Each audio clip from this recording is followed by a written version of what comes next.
everyone. Today we're going to be taking a look at Why Women Had Better Sex Under Socialism by Kristen Ghodsee. We're going to be reading the article that she wrote about this book right here. But there is a full-length book. If that's something you're interested, I would strongly recommend picking it up. It's a very good book with a lot of information that you're not going to get in this little talk just about this information right here. So if you really want to get more into this topic, I'd strongly recommend you pick this book up. It's a really good read. Without further ado, we're going to get right into that article she wrote. Let's go. When Americans think of communism in Eastern Europe, they imagine travel restrictions, bleak landscapes of gray concrete, miserable men and women languishing in long lines to shop in empty markets, and security services snooping on the private lives of citizens. While much of this was true, our collective stereotype of communist life does not tell the whole story. Some might remember that Eastern Bloc women enjoyed many rights and privileges unknown in liberal democracies at the time, including major state investments in their education and training, their full incorporation into the labor force, generous maternity leave allowances, and guaranteed free child care. But there's one advantage that has received little attention. Women under communism enjoyed more sexual pleasure.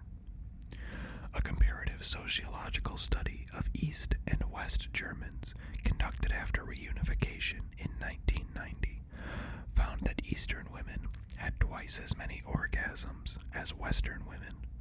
Researchers marveled at this disparity in reported sexual satisfaction, especially since East German women suffered from the notorious double burden of formal employment and housework.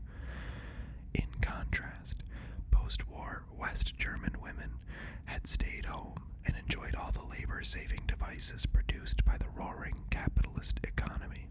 But they had less sex, and less satisfying sex, than women who had to line up for toilet paper. How to account for this facet of life behind the Iron Curtain? Consider Anna Durjeva from Bulgaria, who was 65 when I first met her in 2011.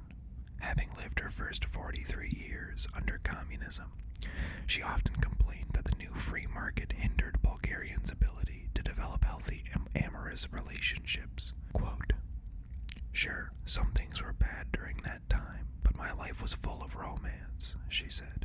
"After my divorce, I had my job and my salary, and I didn't need a man to support me. I could do as I pleased."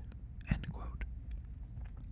Mr. Jeva was a single mother for many years, but she insisted that her life before 1989 was more gratifying than the stressful existence of her daughter, who was born in the late 1970s. Quote, "All she does is work and work," Mr. Jeva told me in 2013. Quote, "And when she comes home at night, she is too tired to be with her husband, but it doesn't matter because he is tired too. They sit together in front of the television like zombies. When I was her age, we had much more fun." End quote. Last year, in Jena, a university town in the former East Germany, I spoke with a recently married 30-something named Daniela Gruber. Her own mother, born and raised under the communist system, was putting pressure on Miss Gruber to have a baby. Quote, "She doesn't understand how much harder it is now. It was so easy for women before the wall fell." End quote. She told me, referring to the dismantling of the Berlin Wall in 1989. Quote, "They had kindergartens and creches, and they could take maternity leave and have their job held for them. I work contract to contract, and I don't have time to get pregnant." End quote. This generational divide between daughters and mothers who reached adulthood on either side of 1989 supports the idea that women had more fulfilling lives during the communist era, and they owe this quality of life, in part, to the fact that these regimes saw women's emancipation as central to advanced quote-unquote scientific socialist societies as they saw themselves. Although East European communist states needed women's labor to realize their programs for rapid industrialization after World War II, the ideological foundation for women's equality with men was laid by August Bebel and Frederick Engels in the 19th century. After the Bolshevik takeover, Vladimir Lenin and Alexandra Kollontai enabled a sexual revolution in the early years of the Soviet Union, with Kollontai arguing that love should be freed from economic considerations. Russia extended full suffrage to women in 1917, 3 years before the United States did. The Bolsheviks also liberalized divorce laws, guaranteed reproductive rights, and attempted to socialize domestic labor by investing in public laundries and people's canteens. Women were mobilized into the labor force and became financially untethered from men. In Central Asia in the 1920s, Russian women crusaded for the liberation of Muslim women. This top-down campaign met a violent backlash from local patriarchs not keen to see their sisters, wives, and daughters freed from the shackles of tradition. In the 1930s, Joseph Stalin reversed much of the Soviet Union's early progress in women's rights, outlawing abortion and promoting the nuclear family. However, the acute male labor shortages that followed World War II spurred other communist governments to push forward with various programs for women's emancipation, including state-sponsored research on the mysteries of female sexuality. Most Eastern European women could not travel to the West or read a free press, but scientific socialism did come with some benefits. Quote, as early as 1952, Czechoslovak sexologists started doing research on the female orgasm, and in 1961, they held a conference solely devoted to the topic. End quote. Katerina Liskova, a professor at Masaryk University in the Czech Republic, told me, quote, they focused on the importance of the equality between men and women as a core component of female pleasure. Some even argued that men need to share housework and child rearing, otherwise there would be no good sex. End quote.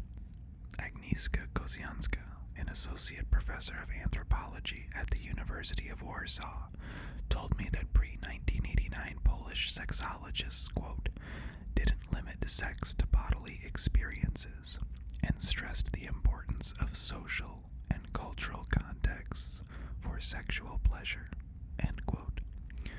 It was state socialism's answer to work-life balance, quote.